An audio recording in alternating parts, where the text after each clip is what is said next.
De vuelta, por supuesto, acá en Agenda Joven, conversando acerca de la televisión chilena con las nuevas opiniones. ¿Cómo se informan de política ustedes, por ejemplo? CNN 1. Estoy bien. Agenda Nacional. Agenda Nacional. El próximo sábado acá. Sigue con los goles. Oye, a propósito, yo creo un fenómeno que ocurrió y que va a quedar durante mucho tiempo y que fue también transmitido por este canal, por CNN, fue la conferencia de prensa del día jueves de Iván Fuentes durante la tarde. Realmente impresionante la capacidad de comunicación de ese hombre. Creo que se han empezado a escribir artículos en los distintos medios de prensa, medios escritos, del cañonazo comunicativo que es Iván Fuentes y todo lo que ha significado para tener más capital político para las demandas de Aysén. Y yo creo que ese discurso, que alrededor de 30 minutos de una conferencia de prensa, hacía reír a los periodistas, después casi que hacía llorar a la gente en la calle. Completamente impresionante. Los que no lo han visto, que lo vean. Yo lo vi en directo por CNN, así que yo por lo menos me informo por acá. Bueno, Iván Fuentes pertenece a un público bastante más cercano del punto de vista de su relación con las personas y sus ocupaciones a la mayoría de la población que ve televisión, y en ese sentido quisiera vincularlo con algo que decía Pablo en Comerciales, y es la necesidad de educar a los consumidores. Y es una cuestión bien interesante porque también plantea muchos desafíos, sobre todo considerando la configuración del Chile de hoy. Hoy día, en Chile, bueno, los niños ven mucha televisión, decíamos, un cuarto dice que decide todo lo que ve por sí mismo, el 50% de los hogares, en estas encuestas que hemos aludido, declara que no hay ninguna prohibición de contenido. En consecuencia, las personas hoy día, sin el resguardo de la familia, están decidiendo desde muy niños qué es lo que ven, y eso requiere un ejercicio educativo súper importante. Entonces yo quisiera plantear la pregunta, ¿cómo se le ocurre que se puede hacer eso? Porque hoy día tenemos personas que ven televisión desde niños, por sí solos, abierta a todo tipo de contenido, y que en consecuencia, si no tienen formado el criterio, es muy difícil que sean capaces de distinguir lo bueno de lo malo, y etcétera. Eso, igual que en la mayoría de los casos de protección del consumidor, digamos, pasa por etiquetar correctamente los productos, de hecho. Y eso en cultura es muy importante, porque, por ejemplo, yo saliendo del ámbito de la televisión, uno puede pasar a los libros.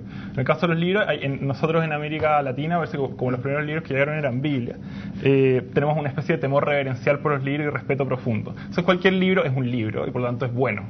Y en realidad la producción de cultura chatarra a nivel de bestseller es impresionante. Bueno, hay tanto libro malo como programa malo de televisión. Claro, y lo que no hay es una pedagogía, digamos, y tampoco una clasificación que permita dividir, digamos, clasificar los productos culturales que tenemos. Pero ustedes dicen educar al consumidor.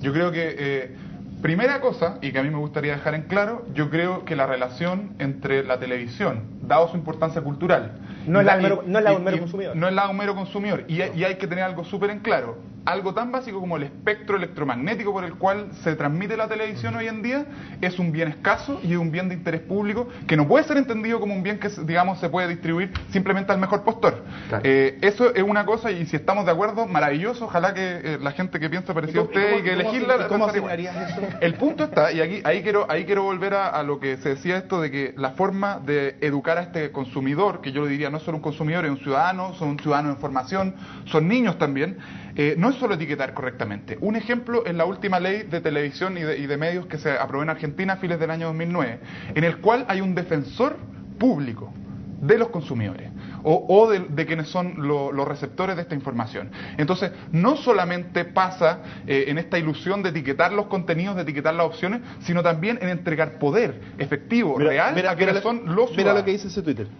dice ese Twitter. ¿Ya? Está aportando justamente a lo que estás diciendo tú. La televisión educa desde muchos ángulos: lenguaje, postura, vestimentas, moda. Al margen de los contenidos debe ser modelo social. Absolutamente. Un ejemplo. Que de hecho es. De hecho lo es, aunque no quiera. Uno se educa a través de la televisión también, y eso es lo que los canales tienen que tener claro, y la sociedad también. Pero es tu misión como medio de comunicación, educar. Por supuesto que sí. Yo creo que los canales de televisión, y así también todo medio comunicacional, tiene que tener clara la responsabilidad que tiene por el poder que tiene de llegar a la gente. Yo creo que en muchos casos lo tienen claro, y por eso la programación a veces en algún canal de televisión, no solamente porque tú puedes decir, mira, los programas Juanín, el Jingo, el otro, pero se supone que esto está dentro de un espectro, o sea, de programación, vale decir, un arcoíris de programación que va desde lo más livianito a lo más intenso. Sí, lo que pasa es que toda la programación, por ejemplo, que existe hoy día en televisión abierta, dirigida a los jóvenes, no digamos que es mucho contenido. Pero hagamos algo. O sea, ¿qué entienden ustedes por cultura chatarra en televisión? ¿Qué entenderían por...? A mí me gustaría más que irnos a definiciones conceptuales, me gustaría de nuevo aterrizar esta cosa lo más posible. Un ejemplo. La composición del Consejo Nacional de Televisión y del directorio de TVN, que es el único canal público que existe. Hoy en día está cuoteado por los partidos políticos en el Parlamento. Eso básicamente, esa es la composición de esos directorios, y hay cierta, en el fondo, gente que de alguna manera tiene el puesto asegurado, recibe un sueldo, un montón de cosas. Bueno, en otros casos, como esta misma ley en Argentina, y en el caso de las demandas, de las 11 demandas que yo los invito a revisarlas, están en internet, que levantó la Mesa de Ciudadanía y Televisión Digital respecto a la nueva discusión de la ley de televisión digital, una de las cosas que planteaban era que la composición del Consejo Nacional de Televisión y del directorio de TVN tenía que no solamente incluir esos cuoteos políticos, y dado que la televisión cumple todos esos roles tan complejos que estamos mencionando ahí, ¿ustedes creen que solamente el cuoteo político entre las dos coaliciones que gobiernan hoy día representan ese espectro de quienes toman las decisiones en el Consejo Nacional de Televisión, de qué recursos asignan en Televisión Nacional, de cómo se desarrolla el canal público de los chilenos? Entonces, por ejemplo, ahí en otros países, en Argentina, se han agregado, por ejemplo, representantes de los pueblos originarios, se han agregado representantes de las universidades. Entonces, son un montón de otras instituciones importantes dentro de nuestra organización. ¿Congreso para poder hacer canales? Para hacer no, por favor, eso es una caricaturización. Es así, no sé cuánta gente puede caber, eso también es arbitrario. Pregunta lo siguiente. Dicen por ahí que cada país tiene la televisión que se merece. Ya, es que de todas maneras, yo insisto con el punto, acá hay una responsabilidad muy grande de las élites que controlan estas distintas cuestiones, y eso abarca no solamente el mercado, porque esta no es una pura cuestión de consumidores, yo estoy de acuerdo, pero tampoco solamente el Estado. Nicolás dice una frase que lo delata cuando dice la única televisión, pero yo creo que ¿qué cosa es lo que delata? Vaya a estar de acuerdo conmigo, mira.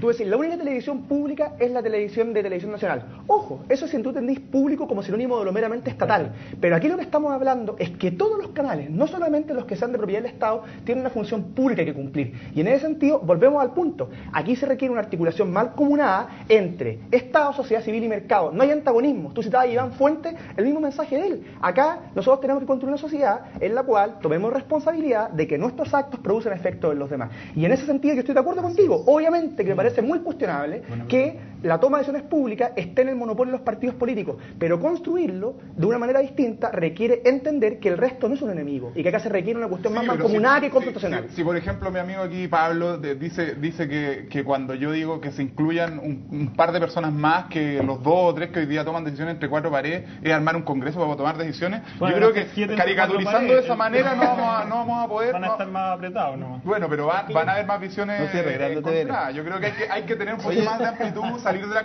caricaturización, y así podemos avanzar. Aquí somos jóvenes discutiendo temas importantes. Pregunta del público.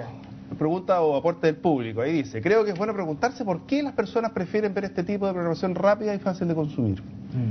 Por la falta de acceso a cuestiones más altas, pues esa es una cuestión que va muy de la mano. Hoy día en Chile, mira, ahorita por ejemplo concreto, es con que vas a mi familia cercana. O sea, uno llega a la casa y se encuentra con que están las personas viendo la televisión. El tema de conversación después es lo que pasó la noche anterior en primer plano con el programa del estilo, y etcétera, etcétera, etcétera. Eso muchas veces la gente no se da cuenta, porque la cultura es como la sangre, circula sin darse cuenta, y en consecuencia acá lo que falta, y lo que de algún modo denota todo esto, es la falta de acceso a bienes culturales más altos, que la misma gente de algún modo se da cuenta. Si por algo en Chile, tú decís que es muy fácil contestar las encuestas, pero acá no dicen nombre y apellido, puede contestar la verdad. En Chile, cuando la gente le preguntan, declara, primer lugar, entre 7 países encuestados, ver más televisión de lo que se debe. 1/3 de la población responde que se da cuenta que hay más televisión de lo que se debe. Pero eso es porque no hay acceso a cuestiones más altas, y eso también es una responsabilidad. ¿A qué le llaman cuestiones más altas? ¿Programación más alta? Pero hay un periodo, sí.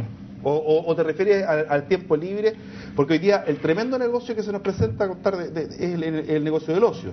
Entonces, es por eso... Entretención. Sí, pero en la televisión hay una tensión que la dice muy bien Bourdieu, que hay entre urgencia y pensamiento. O sea, la televisión tiene que estar constantemente captando la atención del público, y para captarlo constantemente tiene que operar, uno, en ideas preconcebidas, en cliché, y 2, haciendo, digamos, giros rápidos de tensión o ruidos. Incluso los programas más tontos tienen ruido. ¡Chan! Entonces, eso obviamente, pero es un problema estructural. No vayan a poner el ruido que teníamos pensado poner desde este capítulo. Como programa tonto, así que... No. Claro. Ustedes saben cómo se ve televisión. Hay 3 formas de ver televisión. Una es haciendo zapping, que ustedes lo conocen, que te va a estar mejor. Otra es haciendo surfing, que es cuando tú no paráis con el control remoto. No paráis. Así que estáis viendo todo el rato. ¿Cachai? Es más rápido que el zapping. Claro, porque estáis flotando. Y el otro es el zipping. Súper. Cuando estáis viendo entre 2 programas o 3 programas, así un rato acá. Entonces, eso nos refleja ¿qué? A ver, yo quería volver a este mismo punto. Quería meter esa frase, no sé por qué. No, es que tú estás hablando de la facilidad un poco y de la liviandad de un poco cambiarse de un lado a otro. Yo quiero ser súper franco acá. A mí no me interesa venir a esta discusión a decir, yo quiero juzgar acá como una de las personas, no sé, del porcentaje que puede acceder a cierto nivel de educación, de ciertas universidades de Chile, de la élite, que podemos estar acá en un panel y estar así, bueno, todo lo que ve el resto y todas sus costumbres diarias están mal y me parecen condenables. No, yo no quiero decir eso. Tampoco creo que las personas debieran renunciar al ocio, por ejemplo, y debieran estar en una especie de proceso permanente de elaborar ideas complejas. Lo que yo creo es que aquí, y quiero volver al punto, la programación de la televisión chilena no puede estar basada en un mercado del avisaje, y eso es de sentido común. Veíamos con el ejemplo de la comida chatarra. Los niños en Chile, los niños en Chile, por eso, a través un ejemplo muy concreto. Cuando nosotros veíamos dibujos animados a las 3 de la tarde en la televisión abierta a fines de los años 90, no era que estuviéramos en una cosa ultra compleja de elaborar no sé qué, pero hoy día la única oferta que hay para el 77% de hogares chilenos que solamente ven televisión abierta en el horario después del almuerzo es Jingo. Y antes era otra cosa. ¿Por qué? Porque ese espacio todavía no estaba tan comercializado. Pero si hay más canales, pues. Pero hay más canales, pero yo te estoy diciendo que la televisión abierta solamente la ven el 17% más pobre. El punto está en que en general se dan telenovelas extranjeras, en el segmento anterior se dan programas de farándula. El criterio es raro, porque en el fondo, efectivamente, tú dices, bueno, esto es un tema del comercio del avisaje, pero el avisaje sigue al rating, y el rating son personas que ven televisión. Absolutamente, pero el punto está en que cuando el avisaje finalmente lo que hace a través de realimentar con en el fondo los recursos, es que condiciona qué es lo que se produce o no se produce.